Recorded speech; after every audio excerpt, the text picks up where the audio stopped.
Hello fellow mutants, welcome back to another video, and in this video we're going to talk about Tales of the Jedi Episode 4, The Sith Lord. So, this episode kind of does a little time jump in between, mid-episode, I want to say.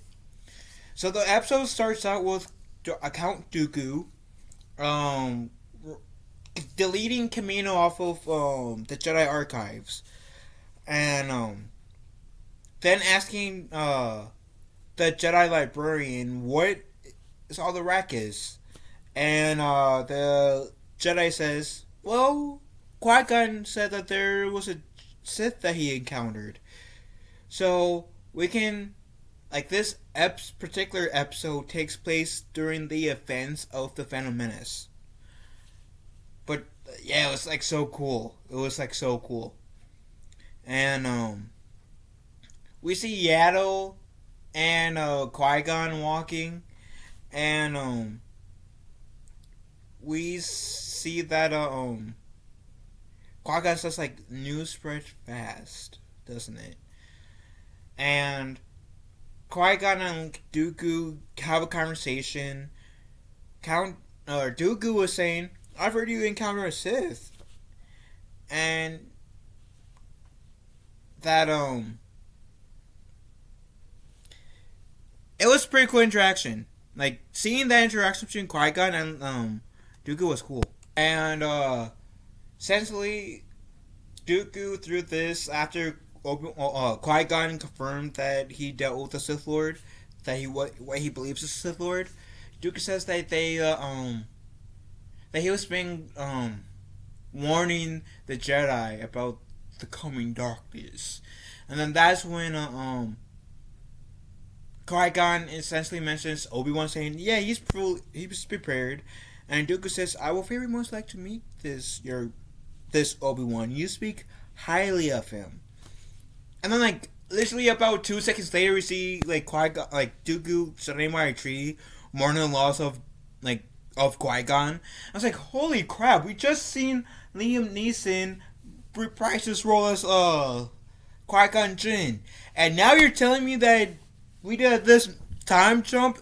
Granted, not much of a time jump, but we still did this time jump of Qui-Gon dying. Holy shit, man! Talk about like some sort of like sinister feeling towards the beginning. With a little, okay, now we need to get our shit together to. Yeah, my apprentice was like a son to me instead. Damn. And so, I don't even know. And that was impressive. Like that, it messed with my heartstrings a bit. And we see that Dooku's mourning loss of Qui-Gon, and even Yaddle says you blame the council for what's happened to Qui-Gon, and there we go, Nemo. And Dooku kind of brushes it off, but we can tell that he kind of does. And so then we see Dooku going to that secret hideout that we saw Dooku and Sidious with towards the end of Attack of the Clones. And Dooku kind of at first scolds Sidious, saying, "You gone too far. Your apprentice killed my apprentice. Qui-Gon could have been a great ally." And Sidious says, "Watch your mouth. I lost a Padawan too." And then they talk about their plans, and Dooku is having some regret. And then Yaddle says, "Come with me.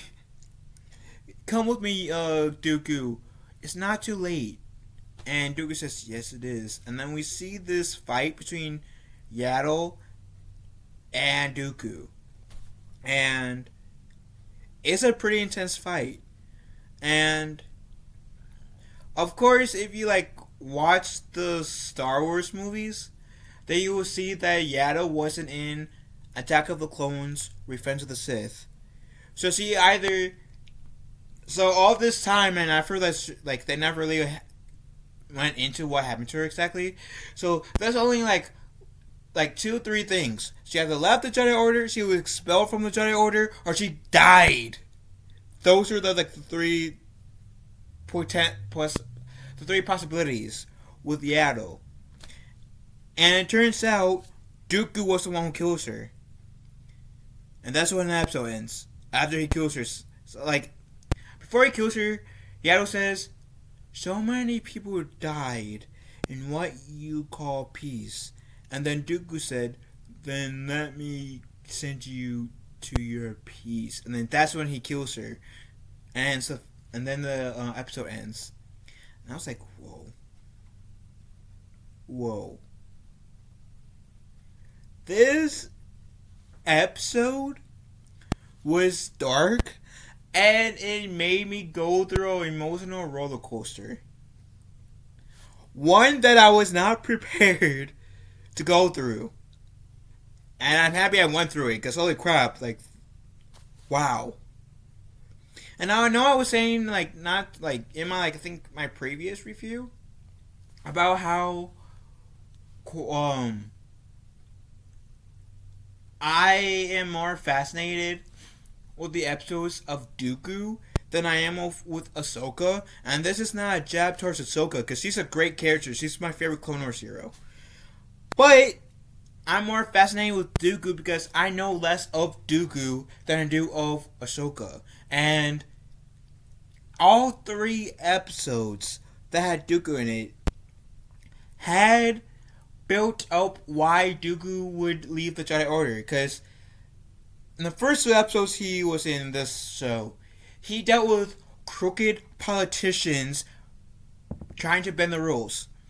This episode, he kind of and also Mace Windu got on the council, kind of be a dick to him, and we kind of saw. You can say that that's potentially when Dooku began to lose faith in the Jedi, and then in this episode, you can really tell that Dooku had pretty much lost all faith in the Jedi, especially after them not listening to him, and it essentially cost Dooku his apprentice, the closest thing he had to a son. And that growth, just of Dooku to be in the dark side, to be Darth Tyrannus, was very interesting to see. And it makes me sympathize with Dooku a bit more. Sure, what he did in some of the things he was prepared to do in here, he would have crossed the line. And he did essentially cross the line when he killed Yaddle. And he did cross the line multiple times in Clone Wars and Attack of Clones / Revenge of the Sith. I'm not going to dispute that. But these 3 episodes that we saw Dooku in made me just feel sorry for him a bit. Because before this, I just thought he was a jerk. He was a jerk. He probably had, feeling okay, he would have his reasons for leaving the Jedi Order. But after seeing the reasons, especially after Qui-Gon died, and he was still a Jedi, and pretty much him losing all faith in the Jedi, he has to be one of the few bad guys that I actually feel sorry for. I actually feel sorry for. If the Jedi listened to him, things could have turned out slightly different in the Star Wars universe. Qui-Gon could have been potentially survived the events of Phantom Menace. Or maybe not. Who knows? But regardless of the outcome, I think the likelihood of Dooku turning to the dark side would have been far less than what it was as events actually played out in the Star Wars universe. And I gotta say, regardless if you dislike or like Disney Star Wars, you guys, if you guys enjoy Star Wars, if you guys like Star Wars, whether it's the Lucas era or the Disney era, Tales of the Jedi is the love letter for both group of fans for Star Wars. And I enjoyed this, and this felt like what could have came out in the Lucas era. The only difference is, I feel like if this came out in the Lucas era, I feel like all 6 episodes, and I'm gonna review episode 5 and 6 too, but I feel like all 6 episodes would have been like a bit longer, so we get to have like each story fleshed out a tad bit more. I feel like that would be the only difference between what we've got now and what we would have potentially got in the Lucas era. I could be wrong, but that's just me. But like I said, I really enjoyed this. It took me on an emotional roller coaster, and I really thoroughly enjoyed this episode. So, what do you guys think of this episode? Let me know in the comment section down below. Love you guys. Have a wonderful day. Be kind to one another, and I'll talk to you fellow mutants later. And may the force be with us all. Love you all, and have a wonderful day.